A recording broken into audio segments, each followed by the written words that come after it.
I'm about to save you a lot of time and money when you understand that doing the right thing is more important than doing things right. Hi, I'm Keith Weinhold. This is Get Rich Education.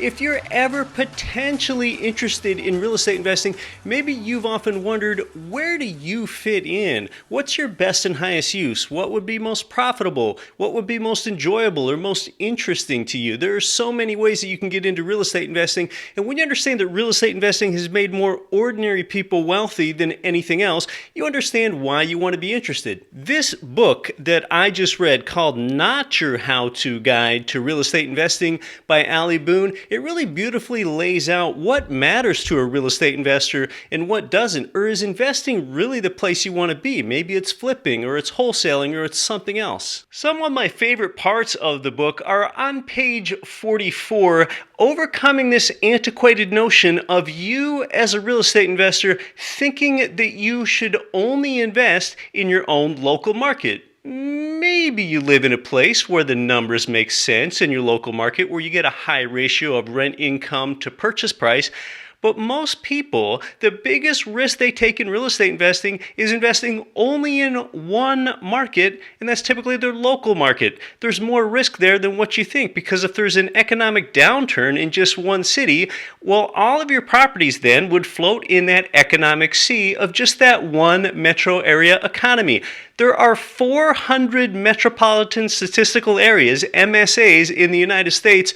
What makes you think that yours is the best? Again, maybe it's a good one, but you're really limiting yourself if you only invest in one. You should be spread out in at least three. So page 44 of the book, where it really describes that, and I myself have bought property hundreds, even thousands of miles away from me before, held on to it for a number of years, and sold it for a profit, and I've never seen it, and I probably never will see it. And maybe you're thinking you could buy a property and go visit it, the following year. Yeah, you sure could do that if you wanted to, but you don't have to. Today, with the proliferation of easy communication and video tours and online reviews and everything else, it's easier to invest outside your own market than ever. It's funny, people would often invest in stocks, sometimes even outside their home nation, and a stock based in South Korea or somewhere else, but yet for some reason they just wouldn't do that with real estate, especially when you have a trusted manager in another market. It really starts there,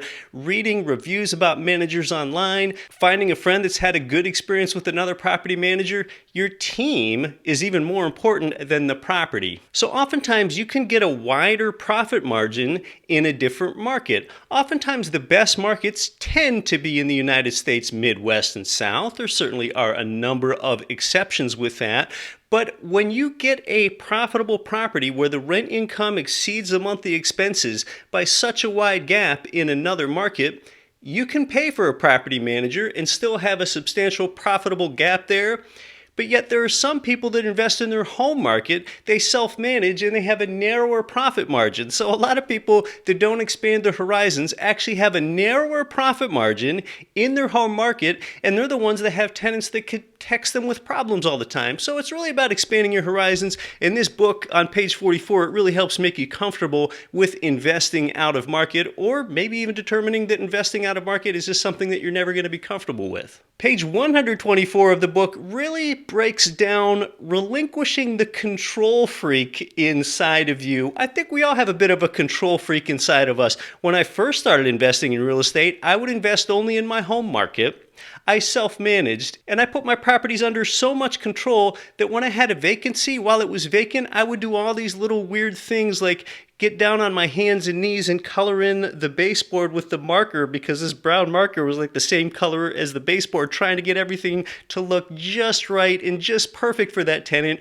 Well, you can still be a responsible property owner, outsource the management to someone else, and get 98% of perfection and still feel good about what you're doing and not have to be actively involved. So it's about control freak relinquishment. And by the way, I'm not getting paid anything to do this video by the author. The author doesn't even know that I'm doing this video. It's just nice to do things for other people that tell others how to invest in real estate. In fact, I was first attracted to this author's work because she was a blogger for Bigger Pockets in 2012, a well-known website for real estate investing, and I met her in person in 2014. She's just a genuine person that really knows what she's talking about and really helps make this relatable. She writes in such a conversative way that it's just such an easy read. Page 55 of the book talks about the power of passive income, really why we're doing this with real estate investing. When you have enough rental income streams coming in with little or none of your own involvement, you can live the life that you really want to live. You can live wherever you want yourself. You can sleep in as late as you want. She goes on to write about the power of passive income, watching TV anytime you want, volunteering where you want to,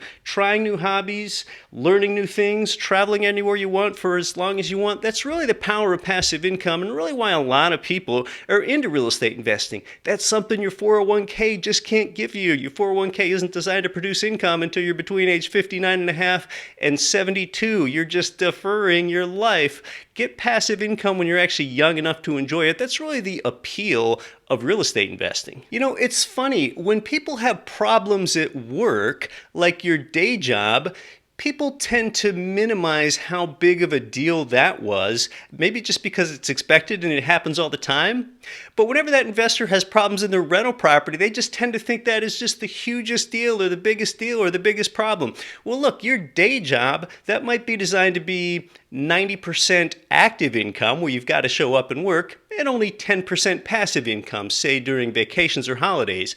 But with real estate investing, even if you have a manager, sometimes things come up, but it might be 98% passive income and 2% of the time where you need a little bit of involvement. For example, I have various properties in many markets. A property manager emailed me recently saying, hey, my tenant that's lived in this single family home in Florida for 2 years is a really good tenant. They had the double doors to their patio stick together.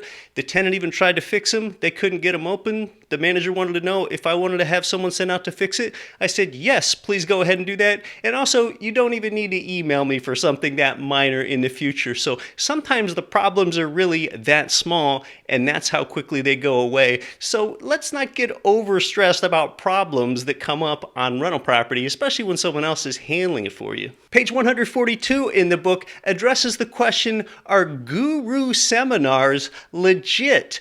I think sometimes people have this perception or this fear of guru seminars, which can happen sometimes, like, oh my gosh, I paid $20,000 to go to this guru's live in-person seminar. They taught me how to flip. Flipping didn't even work, and I still lost the $20,000. So are these guru seminars worth it? Are they a scam or what?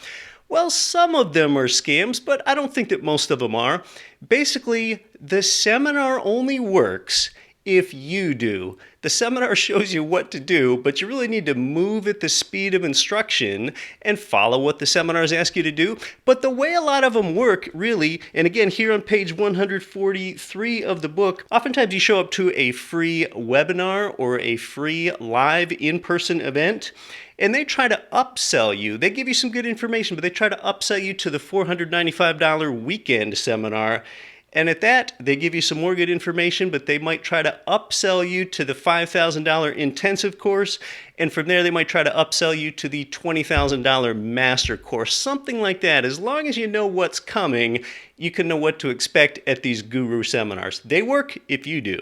Page 168 of the book is really important because that's the area where it tells you about the different types of real estate investing. Some of it's hands-on, which really isn't that much like investing. It's more of an active job. We're talking about things like flipping a property, which means buying it low, fixing it up, and selling it high, or wholesaling a property, which means buying a property low and flipping it over before you even do anything to the property because you mark it up because you just have that many connections. You know who to buy from and who to sell from. So wholesaling is sort of like flipping a contract.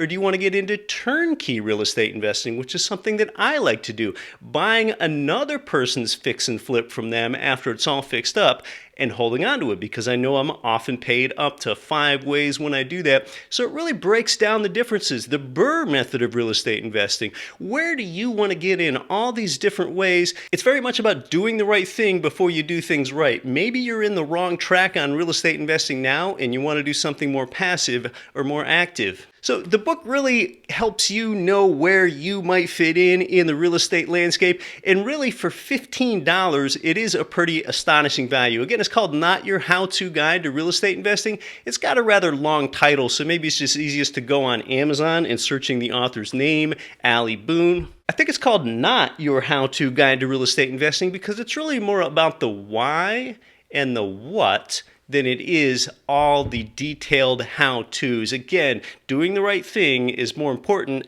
than doing things right. She also offers coaching if you would be so interested, but reading the book would really help you know whether her coaching would help you or not. There really aren't a whole lot of people at Ali Boone's level that are willing to give you one-on-one coaching directly from her, but she does do that. Again, if it sounds interesting to you, if you think it would help you out, search Ali Boone on Amazon. I'm Keith Weinhold with Get Rich Education. Thanks so much for stopping by.